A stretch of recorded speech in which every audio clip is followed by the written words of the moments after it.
గారు పంపినారు. మన స్థానికుడు మహబూబ్నగర్ జిల్లా వాసి మొన్న శ్రీనివాస్ రెడ్డి గారు మన అభ్యర్థిగా రెండోసారి వచ్చిన అంత సందర్భంగా మనం సమావేశం ఏర్పాటు చేసుకున్నాం. మీరందరూ చూసినారు 5 నెలల క్రితం అసెంబ్లీ ఎన్నికలు జరిగాయి. అసెంబ్లీ ఎన్నికలకు ముందు ఇప్పుడున్నటువంటి ముఖ్యమంత్రి రేవంత్ రెడ్డి గారు అప్పుడు పిసిసి అధ్యక్షుడిగా ఉండి అనేక హామీలు ఇచ్చినారు తెలంగాణ ప్రజలకు.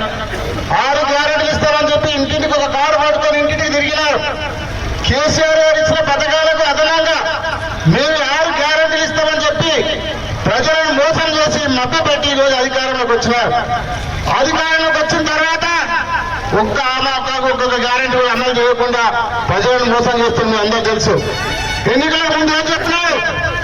మన అధికారం వస్తున్నది, మీ రైతులందరూ కూడా రుణమాఫీ అయిన రైతులందరూ బ్యాంకులలో పోయి 2 లక్షల రుణాలు తెచ్చుకోండి.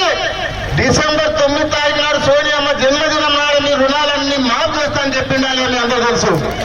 ఎక్కడ పోయింది 2 లక్షల రుణమాఫీ? అదే కాకుండా ఈ రోజు రైతు భరోసా భర్త కేసీఆర్ గారు 10,000 ఇస్తున్నాడు. నేను వచ్చిన తర్వాత 15,000 రైతు బంధు ఇస్తానని చెప్పినాడు. మన కేసీఆర్ ఇచ్చిన 10,000కే గతి లేదు ముఖ్యమంత్రి గారు ఏమికే కనుక 15,000 ఏరికలు ఇస్తానని నేను ప్రశ్నిస్తున్నాను. మీకు దమ్ము ధైర్యం ఉంటే రేవంత్ రెడ్డి రైతులకు రైతు బంధు 10,000 రూపాయలు కేసీఆర్ ఇచ్చే రైతు బంధు మీకు దగ్గరలో జమ చేయాలి.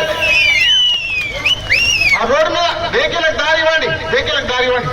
ఈరోజు నీకు దమ్ముంటే 15,000 భరోసా కింద చెప్పిన ఒకటేసారి 15,000 రైతుల అకౌంట్ జమ చేయాలని చెప్పి నేను డిమాండ్ చేస్తున్నా కోటి నుంచి మీకు అందరూ కూడా. అదే కాకుండా ఏం చెప్పినాడు? మీరెవరు కూడా పెళ్లి చేసుకున్న వాళ్ళందరూ కూడా డిసెంబర్ తర్వాత షాదీ ముబారక్ కానీ కళ్యాణ లక్ష్మికి అదనంగా తులం బంగారం ఇస్తానని చెప్పి ఇక్కడ కోటి సభలు హామీ ఇచ్చినారు. రేవంత్ రెడ్డి ఇచ్చినాడు. సోనియా ప్రియాంక గాంధీ చెప్పినది. ఇక ప్రియాంక గాంధీ అయితే రేవంత్ రెడ్డి ఎప్పుడు నేను సొంతం తెచ్చిస్తాను. ఎక్కడ పోయింది ప్రియాంక గాంధీ? తులం బంగారం ఎక్కడ పోయింది? అదే కాకుండా ఈరోజు 2,000 పెన్షన్ ఇస్తున్నాడు. నేను వచ్చినాక 4,000 ఇస్తాను. మనం ఇచ్చే 2,000కే గతి లేదు. ఒక నెల ఎగ్గొట్టినారు. జనవరి నెల పెన్షన్ ఎగ్గొట్టింది ప్రభుత్వం.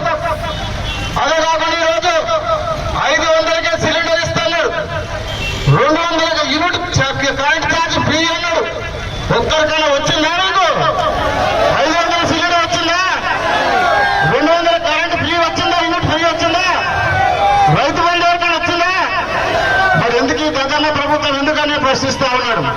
చేత కాకపోతే పాలన చేత కాకపోతే దిగిపోవాలి. కానీ ప్రజలకు ఇచ్చిన హామీలు నెరవేర్చకపోతే ప్రభుత్వం మెడలు వంచి ఈ హామీలన్నీ నెరవేరుస్తామని చెప్పి అందరూ డిమాండ్ చేసి వస్తా ఉన్న ప్రభుత్వం. ఇక చూసిన రేవంత్ రెడ్డి గారు ఒక ఎమ్మెల్యేగా అధ్వానంగా కోణంగా తిరుగుతున్నారు. ఒక ముఖ్యమంత్రి స్థాయి కాదు, ఒక ఎమ్మెల్యే స్థాయిలో వచ్చి మండల్ మీటింగ్ పెట్టాడు. సర్వే రిపోర్ట్లని చెప్తున్నాయి. మహబూబ్నగర్ జిల్లాలో బీఆర్ఎస్ కు బీజేపీకి బీఆర్ఎస్ కే పోటీ ఉన్నది. కాంగ్రెస్ 3వ స్థానం ఉన్నది. అందరూ చూస్తారు. రిజల్ట్ వచ్చిన తర్వాత సర్వే రిపోర్ట్ల ప్రకారం, ఇంటెలిజెన్స్ రిపోర్ట్ల ప్రకారం మండల్ మీటింగ్ పెట్టి నాయకులను పిలుచుకొని స్పెషల్ మీటింగ్ పెడుతుందంటే మనందరం అర్థం చేసుకోవాలి. ఈ తెలంగాణ ప్రభుత్వం మీద తీవ్ర వ్యతిరేకత వచ్చింది. కర్ణాటకలో 8 నెలలకు వచ్చింది కానీ మన దగ్గర 3 నెలలకే వ్యతిరేకత వచ్చింది. రైతులలో కానీ ప్రజలలో కానీ మనం చూసినాం. రేవంత్ రెడ్డి ఏం చెప్పిందంటే మంచి మార్పు తీసుకొస్తా అని చెప్పినారు. మీరందరూ నమ్మినారు. అది ఇంకా కేసీఆర్ కన్నా ఎక్కువ మార్పు తీసుకొస్తారేమో అని మీరు అనుకున్నారు. ఓటేసి గెలిపించారు. కానీ ఏ మార్పు వచ్చిందో సమైక్యాంధ్ర పాలన కిరణ్ కుమార్ రెడ్డి ముఖ్యమంత్రి ఉన్నప్పుడు ఏ ఉందో ఆ మార్పు తీసుకొస్తానని చెప్పి మనం నమ్మకం, మీరందరూ నమ్మకం ఓటేసినారు. మళ్ళా 3 గంటల కరెంటు, రాజంపేట కరెంటు, బోర్లు వస్తున్నాయి. గ్రామాలలో బోర్లు వస్తున్నాయి. 5 గంటలకు బోర్లు రాలే. కరెంటు పోతున్నది. మోటార్లు కాలిపోతున్నాయి. గ్రామాలలో ట్యాంకర్లు పెట్టి నీళ్లు కొనుక్కొని ఇల్లు కడుతున్నారు. ఆ పరిస్థితి అంటే పాత కాంగ్రెస్ మార్పు తీసుకొస్తానని చెప్పినారు రేవంత్ రెడ్డి. అదే మార్పు తీసుకొచ్చినారు. కానీ ప్రజలు నమ్మకం ఓటేసినారు. కాబట్టి ముందు కూడా ఇంకా ఏది కూడా చేయాలని హామీలు ఇచ్చే ఒక్కటి కూడా అమలు కాదు. మీరందరూ ఆలోచించండి. రేపు జరిగే 13వ తారీఖు ఎన్నికల్లో కారు గుర్తు కోటేసి మంచి మెజార్టీతో శ్రీనివాస్ రెడ్డి గారిని గెలిపియండి. తప్పకుండా రేవంత్ రెడ్డి గారు దిగొచ్చి మనకు చెప్పిన హామీలన్నీ నెరవేరాలంటే కాంగ్రెస్ పార్టీని ఓడగొట్టాలి. మనకు చెప్పినవి జరగాలంటే, రైతు బంధు రావాలంటే, రైతు బీమా రావాలంటే, కళ్యాణ లక్ష్మి తులం బంగారం రావాలంటే కారు గుర్తు కోటేసి గెలిపిస్తేనే ప్రభుత్వం చేస్తుంది. లేకపోతే మేమేం చేయకుండా మళ్ళా గెలిపించారంటే ఒక్కటి కూడా అన్ని క్యాన్సల్ చేసి పడతామని మీకు అందరూ తెలియజేసుకుంటున్నా. కాబట్టి అందరూ ఆలోచించండి. రేవంత్ రెడ్డికి ఒకటే ఛాలెంజ్ చేస్తున్నా, ఈ కొడంగల్లో మెజార్టీ వస్తుందని చెప్తాను. 50,000 మెజార్టీ వస్తుందంట. 50,000 మెజార్టీ వస్తే 50,000 మెజార్టీ రాకపోతే ముఖ్యమంత్రి పదవి తప్పుకుంటామని సవాల్ చేస్తా ఉన్నారు రేవంత్ రెడ్డి గారు. ఈరోజు గ్రామాలు తిరుగుతా ఉన్నాం మనం. రైతులలో తీవ్ర వ్యతిరేకత వచ్చింది, మహిళలలో తీవ్ర వ్యతిరేకత వచ్చింది, మైనార్టీ సోదరులు కూడా తీవ్ర వ్యతిరేకత వచ్చింది. చూసినా మనం చెప్పిన ఏది సాధిమబారికి ఎక్కడ పోయింది, ఈరోజు రంజాన్ టోపా ఎక్కడ పోయింది, ఏది కూడా చేస్తలే. కేసీఆర్ చెప్పిన అన్ని క్యాన్సల్ చేసినారు. రైతు బీమా క్యాన్సల్ చేసినారు, కేసీఆర్ కిట్ క్యాన్సల్ చేసినారు, ఒక్క పథకం ముడిస్తారు. కాబట్టి మనందరం కూడా రేపు బుద్ధి చెప్పాలన్నా, ముఖ్యమంత్రికి బుద్ధి చెప్పాలన్నా, కాంగ్రెస్ ప్రభుత్వం మెడలు వంచాలంటే కారు గుర్తు కోటేసి గెలిపించాలని మరొకసారి మీ అందరూ కూడా కోరుకుంటున్నాను. ఈ రోజు ఇంత పెద్ద ఎత్తున ఆచరణ ప్రతి ఒక్కరికి పేరు పేరు ధన్యవాదాలు తెలియజేసుకుంటూ సెలవు తీసుకుంటున్నాను. జై తెలంగాణ, జై కేసీఆర్. కారు గుర్తుకే, కారు గుర్తుకే. కూడా బొంబాయిలను, దుబాయ్లను, పూనాలను మన వాళ్ళు ఉండాల్సిందే, బస్తీలు ఉండాల్సిందే. ఏ ఇల్లు ఇట్లా కదిలించినా కూడా ఆనాడు పుట్టెడు దుఃఖం, కన్న కష్టాలు. మహబూబ్నగర్ రావాలంటే కూడా రోడ్డు సరిగా ఉండేది కాదు. హైదరాబాద్ పోదామన్నా, మహబూబ్నగర్ పోదామన్నా, కడుపు నొప్పులు వేసినా, కాళ్ళు విరిగినా, హాస్పిటల్ పోదామన్నా కూడా కన్న కష్టాలు ఉండేవి. ఇక మన భూములలో ఏం లేకుండే.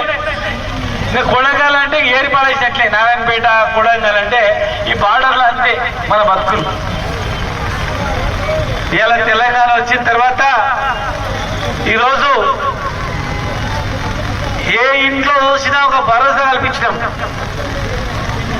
ఎక్కడ ఏ భూమి చూసినా ఒక విలువ వచ్చింది.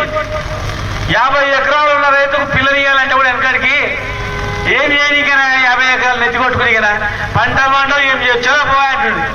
ఇంకా బస్ స్టాండ్ కాదు, ఇది పాన్ దుకాణం ఉంది, ఇంకా కొడంగల్ చేస్తాం, చాయ్ డబ్బు ఉందంటే అరే వారికి పిల్లలు ఇద్దాం రాయి, రోజు ఇంత పైసలు వస్తాయని చెప్పారు. ఇది కానీ ఇవాళ మళ్ళీ ఎట్లయింది, 10 ఎకరాలంటే అమ్మ భూమి ఉన్నోడ్రా, ఇవాళ కాకపోతే రేపు దానికి ధర వలుతుందిరా, నీళ్ళు వస్తాయిరా అని ఒక భరోసా మాత్రం ఇలా మనం కల్పించినాం. మరి ఈరోజు తెలంగాణ గురించి కొట్లాడాలంటే, మాట్లాడాలంటే పార్లమెంట్లో మన పార్టీ ఉండాలి కదా. ఇలా మన పార్టీకి ఏంది, మన పార్టీ ప్రయోజనం తెలంగాణ గురించి కొట్లాడమే, మన పార్టీ ప్రయోజనం గురించి కొట్లాడమే, తెలంగాణ ప్రాంతం గురించి కొట్లాడమే. మన ఎంపీ 5 సంవత్సరాల్లో దాదాపు ఎన్ని క్వశ్చన్లు వేసినా, 358 క్వశ్చన్లు వేసి. వాస్తవమే, కావాలంటే ఎట్లా ఓడి చూడు.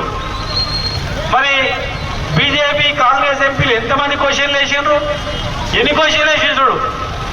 వాళ్ళు గట్టిగా మాట్లాడాలంటే, బీజేపీ ఎంపీ, కాంగ్రెస్ ఎంపీ గట్టిగా మాట్లాడాలంటే వాళ్ళు మాట్లాడలేరు. ఎందుకంటే వాళ్ళకు దేశవ్యాప్తంగా చాలా ప్రయోజనాలు ఉంటాయి. రైతు బంధువు ఇవ్వాలి, లేకపోతే నీళ్ళు ఇవ్వాలి, లేకపోతే యూనివర్సిటీ కావాలి, ఉద్యోగం కావాలంటే వాళ్ళు మాట్లాడలేరు. అదే బీఆర్ఎస్ ఎంపీ అయితే పార్లమెంట్ లో కొట్లాడతాడు, పార్లమెంట్ లో కింద కూర్చుంటాడు, ఆడ గాంధీ బొమ్మ దగ్గర ధర్నా చేస్తాడు, నిరాశ కూర్చుంటాడు, ఏమైనా చేయగలుగుతాడు. ఎందుకంటే బీఆర్ఎస్ పార్టీకి కేవలం తెలంగాణ ప్రయోజనాలు మాత్రమే ముఖ్యం.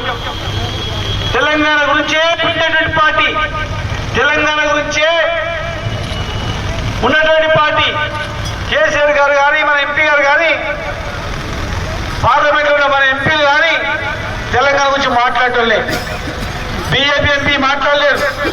ఇలా భారతీయ జనతా పార్టీ సంగతి మీరు తెలిస్తే ఇలా ప్రతి ఇంటికి బియ్యం పంపిస్తున్నారు అక్షంతలు అని చెప్పి. ఏదో అక్షంతలు చేస్తున్నట్లు కొన్ని మన బియ్యంలో, మనం పండించిన బియ్యంలో కలిపి ఆడ నుంచి వచ్చిన వంటలకు మనం కూడా సార్ మా ఇంటికి బియ్యం రాకపోయా, మా ఇంటికి బియ్యం రాకపోయా, అక్షంతలు రాకపోయా, అక్షంతలు ఇవ్వగానే ఇక ఆయన దేవుడి పేరు ఆయనే కనిపించినట్లు, ఆయన కనిపించినట్లు మన ఇంటి గోడకు పేరు రాసి అత్యంతలు ఇచ్చి వచ్చినాయా అంటే ఆయన్ని దేవుణ్ణి కట్టించినట్లు, ఇక దేవుడు మనం ఆయన పంపినట్లు, బియ్యం తీసుకోవడం ఓటు అయిపోతే ఎట్లా అని ఆలోచన చేసేటట్లు ఒక సెంటిమెంట్ తో డ్రామా ఆడుతూ ఉన్నారు వాళ్ళు. పోయిన ఎలక్షన్ లో ఒక సెంటిమెంట్ తో డ్రామా ఆడింది, అంతకుముందు ఎలక్షన్ లో ఒక సెంటిమెంట్ తో డ్రామా ఆడింది. ఇప్పుడు కొత్త కథ తెచ్చారు, మళ్ళీ ఈ కొత్త కథ తెచ్చారు. మళ్ళీ నెక్స్ట్ కూడా ఒక కొత్త కథ పెట్టుకున్నారు. మళ్ళా రాముడు అయిపోయింది, ఇక కృష్ణుడికి మొదలు పెడతారు నెక్స్ట్, అంతే. తర్వాత ఆంజనేయ స్వామిని పెడతారన్నమాట. దేవుళ్ళ పేర్లు మనకు ఉన్నాయి, మన నాయనలకు ఉన్నాయి, మన తాతలకు ఉన్నాయి, మన తాత ముత్తాతలకు ఉన్నాయి.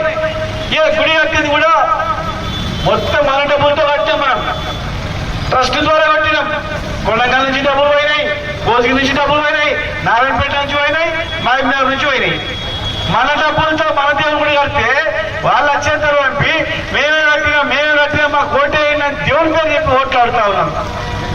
ఇలా మనం కట్టిన గుడి గవర్నమెంట్ ద్వారా కట్టినాం, అది కూడా గవర్నమెంట్ ఆఫ్ ఇండియా నుంచి కట్టింటే బాగుడే. ఈ ప్రభుత్వం అధికారంలో ఉంది, ఆ గవర్నమెంట్ డబ్బులతో కట్టింది. ఈ దేశం మరి కొత్తగా ఇంత పెద్ద గుడి కట్టిందని చెప్పుకోవచ్చు. మన డబ్బులతో గుడి కట్టిన మన గుడికి ఆ అత్యంతలు పంపించి ఇవాళ మేమే గుడి కట్టాం, మా డబ్బులతో గుడి కట్టామంటే భ్రమ కల్పిస్తా ఉంది. ఇవాళ యాదాద్రి గుడి కట్టాం మనం. ప్రతి మనిషి యాదగిరిగుట్ట పోతాడు, తిరుపతి పోతాడు, యాదగిరిగుట్ట పోతాడు. యాదాద్రి గుడి కట్టినాం, గవర్నమెంట్ ద్వారా కట్టినాం. కానీ ఏనాడైనా యాదగిరిగుట్ట కట్టిన మేము, వేములవాడ కట్టినాం మేము, మల్లికొండ గుడలు పుత్తూరు చేస్తున్న దేవుణ్ణి మరి మాకు ఓట్లు ఏం లేదు మనం అడిగినామా? దేవుడే, ఓట్లాడే ఏమడుతాం? ఇగో నీళ్ళు ఇచ్చినాము, ఫ్రీ కరెంట్ ఇచ్చినాము, రైతు బంధు ఇచ్చినాము, రైతు బీమా ఇచ్చినాము, కళ్యాణ లక్ష్మి ఇచ్చినాము, హాస్పిటల్ కడుతున్నాము, రోడ్లు వేసినాము, మీ బతుకులో రూపించాము. మరి ఓట్లేయండి ఇంకా బాగా చేస్తామని అడిగినాం. కానీ గుడ్ల పేరు మేము ఎప్పుడు అడగల, గుడి పేరు రాజకీయం చేయలే. కానీ ఈరోజు భారతీయ జనతా పార్టీ, బీజేపీ దేశంలో కేవలం మతం పేరు మీద, గుడి పేరు మీద ఇలా ఓట్లు అడుగుతా ఉంది. మరి మీరు అంతకుముందు ఎలక్షన్ లో 2 కోట్ల ఉద్యోగాలు ఇస్తామన్నారు, ఎక్కడ పోయినాయి? బ్యాంకు ఖాతాలు తెచ్చుకోండి, 15 లక్షలు వేస్తాం, ధన వేస్తామన్నారు, ఎక్కడ పోయినాయి? జన్ అని చెప్పి ధన్ అని గుర్తులో కూర్చుని మనల్ని నడవలు నిలబెట్టిన మనల్ని ఎక్కడ పోయినాయి? నల్లధనం తెస్తామని ఎక్కడ? లక్షల కోట్లు ఎగ్గొట్టినని గాలి వదిలి పెట్టిండ్రు. లక్షల కోట్లు ఎగ్గొట్టాలని దేశం నుంచి పోతే ఎవరిని మట్కరాలే పంపించారు, రెడ్ కార్పెట్. కానీ ఇవాళ కేవలం దేవుని పేరు రాజకీయం చేస్తూ ఈ దేశంలో ఏ నాయకుడైనా గట్టిగా మాట్లాడితే ఆయన గొంతు విసుకాలి, లేనిపోటీ కేసులు పెట్టాలి, జైలు పెట్టాలని చెప్పి ఇలా చూస్తా ఉన్నాం. మేము తప్ప ఈ దేశంలో ఎవరు ఉండదు, మేమే ఉండాలి, దళితులు కూడా ఉండదని ఇలా నాటకాలు ఆడుతా ఉంది. కనుక బీజేపీకి ఓట్లేసినా దండుగా, కాంగ్రెస్ ఓట్లేసినా దండుగా, కేవలం భారతీయ జనతా పార్టీ కానీ కాంగ్రెస్ పార్టీ కానీ దేశవ్యాప్తంగా అనేక ప్రయోజనాలు ఉంటాయి. కానీ మన ఎంపీకి మన ప్రయోజనమే ఉంటుంది, మన పార్టీకి మన రాష్ట్ర ప్రయోజనం తప్ప వేరే ఉండవు. కనుక ఈరోజు మరి మల్లి శ్రీనివాసరెడ్డి గారు మన జిల్లా వాసి, మన జిల్లా బిడ్డ, స్థానికుడు, స్థానికంగా తన కుటుంబం ఎన్నో సంస్థలను, ఎన్నో ఇండస్ట్రీస్ నెలకొల్పింది, ఉద్యోగ అవకాశాలు ఇస్తూ ఉంది. పిలిస్తే పలుకుతామనే స్థాయిలో దగ్గరలో ఉన్నారు, అందుబాటులో ఉన్నారు. కనుక ఈరోజు మరి ఆయనను గెలిపించుకుంటే మనకు ఇజ్జత్ ఉంటుంది. ఆయనను గెలిపించుకుంటే తెలంగాణ గురించి ఆ పార్లమెంట్ లో మాట్లాడతారు, కనీసం మాట్లాడతారు. పార్లమెంట్ లో తెలంగాణ టీఆర్ఎస్ ఎంపీ లేకపోతే తెలంగాణ పదవి కూడా ఎవరు ఉచ్చరించారు. తెలంగాణ ధర్నా చేయరు. ఎవరైనా ఎక్కువ ధర్నా చేస్తే कोने बैठो क्या बात करे, ये देश में दूसरा जगह भी पूछते, करंट भी पूछते, और आप रैतु बंधु बोलते वहां भी पूछते, अरे कंट्री अदर स्टेट में पूछते, वैसे नहीं चलता. बट बोल के बोलता వాళ్ళ పార్టీ ఎంపీ క్వశ్చన్లు వేసినా కూడా రావు జాతీయ పార్టీల వాళ్ళని.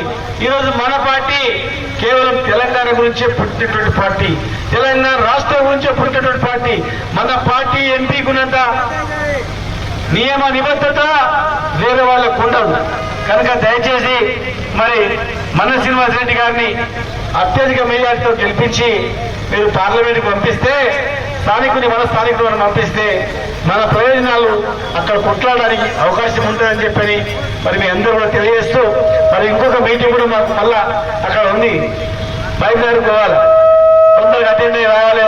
కొంచెం ఆలస్యం అయింది, కానీ ఆలస్యమైనా మీరందరూ కూడా ఎంతో ఓపికతో వింటున్నందుకు మీ అందరికి పేరు పేరున నమస్కారాలు తెలియజేస్తూ 3వ నెంబర్